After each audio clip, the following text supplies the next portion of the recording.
No, not really. Ashkan Dejagah needs an operation on his ankle ligament, and that will be next week. So I think he will be out for the rest of the season. Really, that's quite a big blow for you. Yeah. And Dejagah still has got a problem with his left knee because he had surgery on it, so that will take another 5-6 months.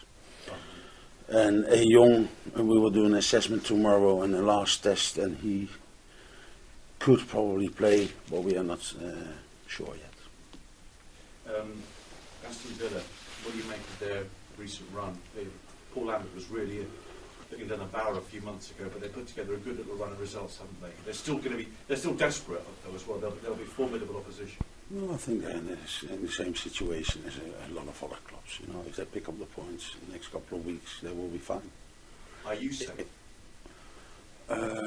We tend to tell each other that we are okay because it would be quite negative to say, you know, that we have to look downwards on the table every day. But I feel that we need another win because you never know. Yeah, I mean, realistically, we are fine, but.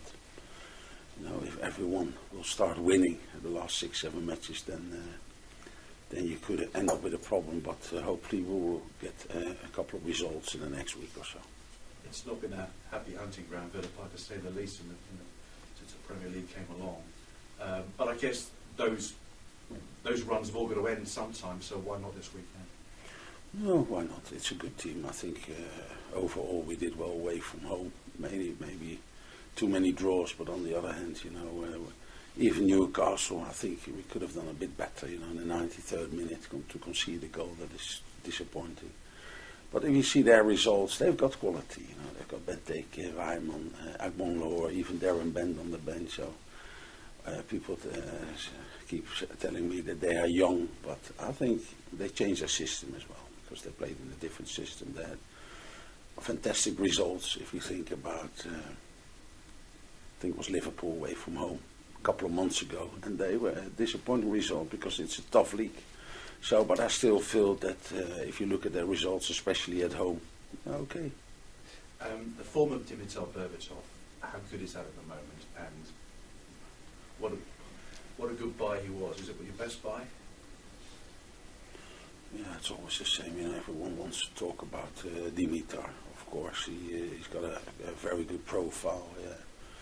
He came from a top club, and we are happy that he's here because he scored a few goals. But of course, he's different. He's a good player, and he scores goals. And there's of course a lot of other players who score goals and probably not as good as him. But for me, it's always good, you know, if he wants to play for the team, and if he shows us that, and that is what he did. Were you surprised that Steve Sidwell's appeal against his red card wasn't successful? I told you last week that I could understand that commission because it's difficult to overrule a referee, but I feel, yes, that it was harsh because it was never intended. And I saw a few other tackles over the weekend again, and you know, and then there's still a little bit of confusion, you know. But on the other hand, as I said, I could understand the commission, but it was never. I don't think it was a red card. So he was out 3 weeks. That is why we appealed, because we thought maybe they will see as well, like us, that it wasn't a straight red card, but they kept it to three games. Have you had any conversations at the club at all, Martin, about possibly having a minute's silence for Margaret Thatcher, Baroness Thatcher, at the weekend? Oh, it's got to be with Aston Villa. It's probably not in our hands. No, Aston Villa are not doing anything, and they haven't asked us to do anything.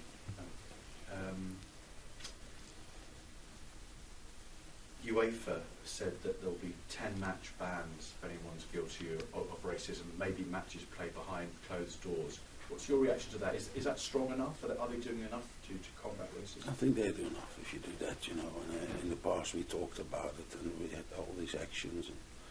But at Fulham, you know, we don't have that sort of thing. So we are very strong about it, and I feel happy, you know, if the FA comes up with that sort of action. So I think, you know, it will be very harsh, but justified. And the FA are bringing in goal line technology. They've chosen their system. Are you a fan of this, Martin? Goal line technology? Yeah, if you speak about it with people who I think the same, I think you would rather do it tomorrow. But I've been, for example, in Switzerland and I talked to other managers, and then Platini said that it's a human game. From referees who are human beings, and how many times will it happen? 3 or 4 times a year. So leave it up to the referees. There's different things, so you can look at it very strongly if it happens to you. Like I had a situation with Pedro Mendes years ago, but I can't remember me having the same situation after that. So of course it will be very expensive, but I feel that if you look at rugby, other tennis, if you look at other sports, it's so easy, to talk about it 10 seconds, 20 seconds, and have a look again, make an assessment, and make a decision. So I think it's justified to do something about it. And one final question from me about another sport. I don't know whether you're a golf fan or not, Martin, but if you are, will you be watching the Masters, the first major of the season? I watch the Masters because I've got a few staff members who are golf mad, so I will do that. And the only thing I do is tee off because I'm living on a golf course, so they tend to hit all these balls and in my garden, and I hit them back. So I'm quite good the first time, to tee off. I'm quite good at that, but after that, I'm not the best probably. But I will, in the near future, I would love to play a bit of golf. Many thanks. Any more broadcast, Wally? No? All good? Okay, mic's off please, and we'll move on to written press.